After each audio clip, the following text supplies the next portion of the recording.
دوستان عزیز، آخر ماه مبارک رمضان است. امروز 29، فردا بخیر عید. انرژی ما هم دیگه کاملا خلاص شده. 2 یا 3 ساعت مانده به افطاری.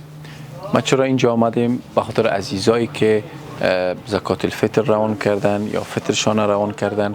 ما تصمیم گرفتیم که اونا را یک بوجی برنج به یک خانواده که البته بهترین نوع برنج است، مبلغ 2800 افغانی این برنج در بازار فروخته میشه، در فروشگاهی که ما هستیم. البته بعد از چانه زنی، چون گفتن که شما کار خیریه میکنید به شما ارزان تر میتیم.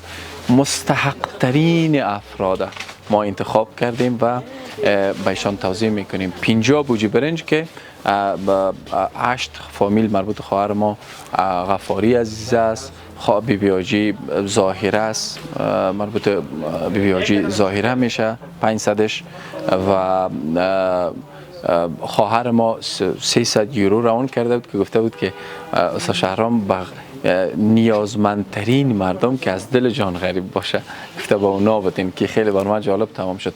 و متباقی که داده میشه، اضافه تر که داده میشه از او عزیزایی است که گفتن نام نگیریم.